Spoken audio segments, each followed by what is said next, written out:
Hello नमस्ते। आज चाहिँ म चाहिँ कर्कलोको सब्जी बनाएर खाँदैछु।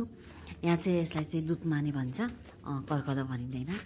कर्कलो भन्यो भने चिन्ता पनि चिन्दैन है। यो चाहिँ मेरो सासूले चाहिँ गाउँबाट लिएर आउनुभएको थियो बिउ चाहिँ, ठुल्ठुलो खालको पिँडालु रहेछ यो चाहिँ। अनि सासूले ल त्यो रोप्नु न त, रोपाऊ घर पछाडितिर भनेर भन्नुभएको थियो। त्यही कारणले चाहिँ मैले रोपेको थिएँ। धेरै छैन, 5-6 बोट मात्रै छ। मैले चाहिँ अस्ति पनि बनाएर खाएको थिएँ टिपेर, अनि त्यो बेलामा पुरै मिठो भएको थियो। अनि आज पनि फेरि बनाउँदै थिएँ, यसो हेरेको 4-5वटा बोटमा त आएको रहेछ, मजाले खानु लायकको होइन। अनि के अरे बनाएर भिडियो पनि बनाउँछु अनि तपाईँहरूसँग सेयर गर्छु भनेर चाहिँ आज मैले उयो कर्कलोको पत्ता टिप्दैछु। धेरै छैन पनि, 4-5वटामा चाहिँ आएको रहेछ। त्यति भए त पुगिहाल्छ। अहिले घरमा कोही पनि छैन, नानीहरू पनि स्कुल गएको छ, हस्बेन्ड पनि ड्युटी जानुभएको छ। अब यो खाने भनेको चाहिँ म मात्रै हो। त्यही कारण चाहिँ मेरो लागि त पुगिहाल्छ है यो 4-5 बोटले त। यो पनि बढी पनि हुन्छ होला सायद। आज चाहिँ म चाहिँ यो आइटम बनाएर खाँदैछु, तपाईँहरूसँग पनि सेयर गर्नेछु। अब म चाहिँ कर्कलो केलाउनु थालेको। यसको चाहिँ हातमा चाहिँ चोप लाग्दो रहेछ कि, त्यो कारण पहिला पहिला त आमाहरूले केलाउनु हुन्थ्यो। मैले त इन्डियामा आएर त यस्तो सब्जी त खाएको छैन कहिले पनि।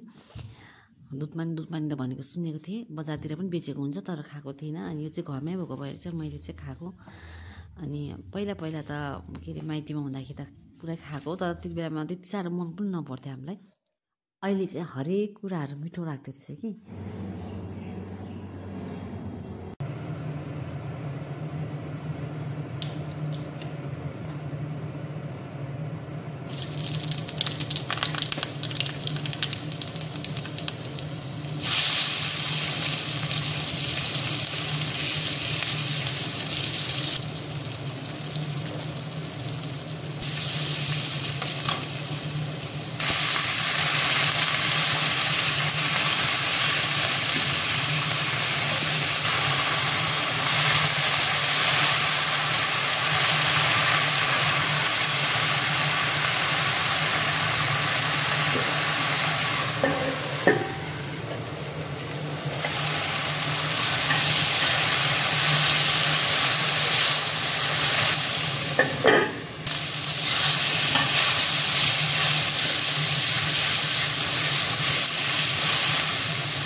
नमस्ते।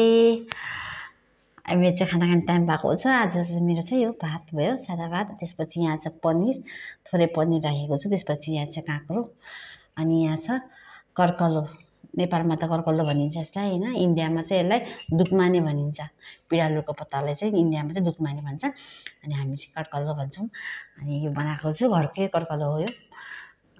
थोरै थियो अनि त्यही टिपेर मैले बनाइहालेको। अनि यहाँ चाहिँ छ पिउनुको लागि चाहिँ यो उखुको जुस, गन्नाको जुस। यो चाहिँ मैले हाम्रै नजिकै पाउँछ कि, त्यही कारण त्यहीँबाट लिएर आएको, फ्रेस छ। अनि अब चाहिँ सुरु गर्छ है त। अलिक भोक पनि लागिसक्यो है। कर्कलो चाहिँ यति राख्छु, यति चाहिँ थोरै चाहिँ राखेको छु साइडमा। अहिले पुगेर भने खान्छु। ल सुरु गरेँ है त, भोक लागिसक्यो नि त। भर्खरै सबै कामहरू खतम गरेर कपडा सपडा सबै धोएर नुहाएर सबै गरेर अनि खाना खानु बसेको। अब खाएको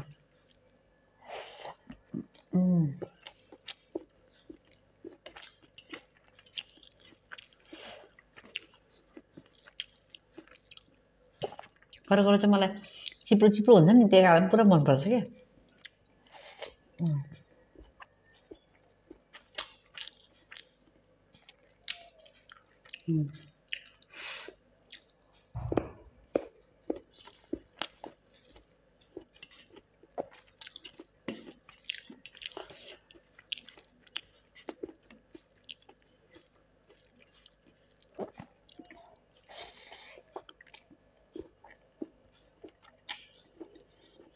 जानु भएछ।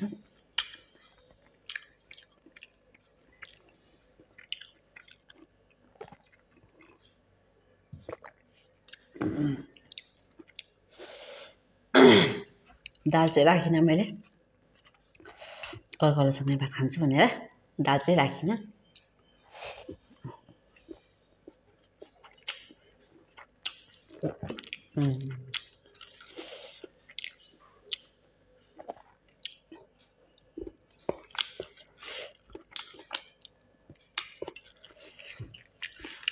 कर्कलमा पनि त्यो याकुला हुन्छ नि हड्डी मिसाएर खाँदा चाहिँ मलाई पुरै मनपर्छ।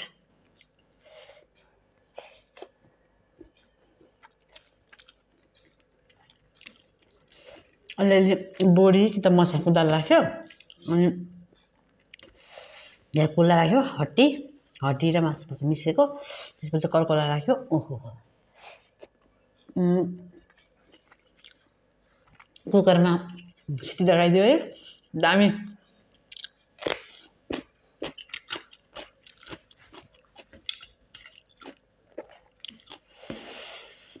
त्यसपछि भात त ओहो सराप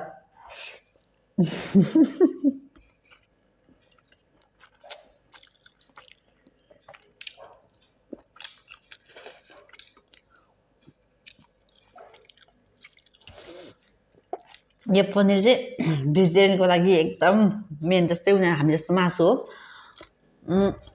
उनीहरूको लागि पनि त्यस्तै हो यो पनिर। तर हाम्रोमा चाहिँ प्रायः बनिरहेको छ, त्यति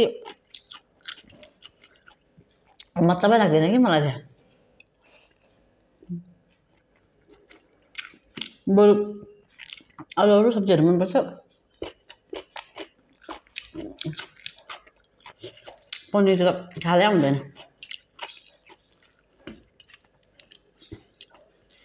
त्यही पनि थोरै राखिदियो।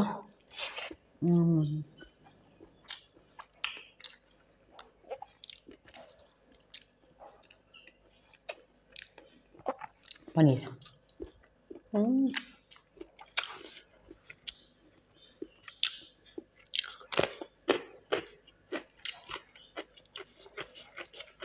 पनिरसँग हप्तामा 2 चोटि बनाउँछु घरमा।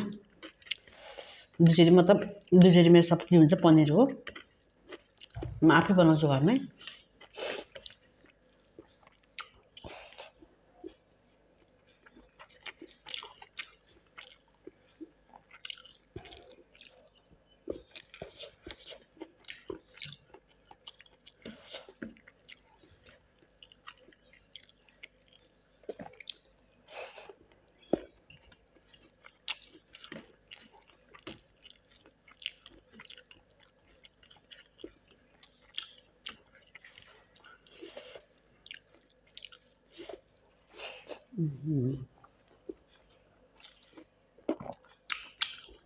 बाहिर चाहिँ के हो ठुलो चरा आएको रहेछ हौ।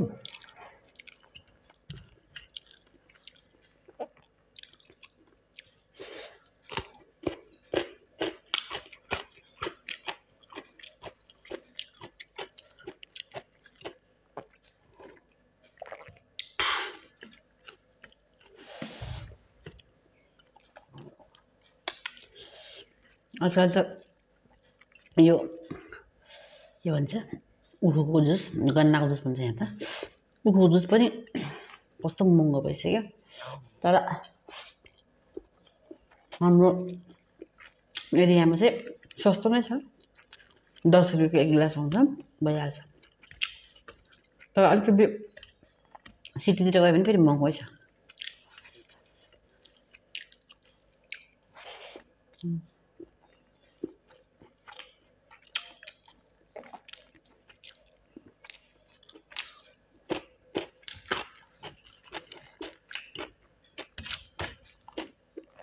सबै मिठो छ, पनिर पनि मिठो, कर्कला पनि मिठो।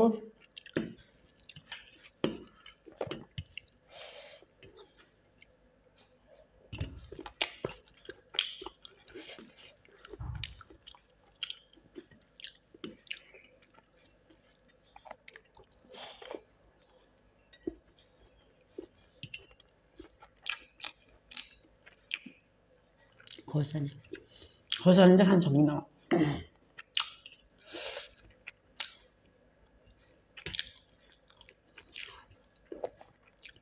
पिरो भनेपछि चाहिँ पटक्कै खान सक्दिनँ अमिलो पनि सक्दिनँ नर्मल मात्रै हो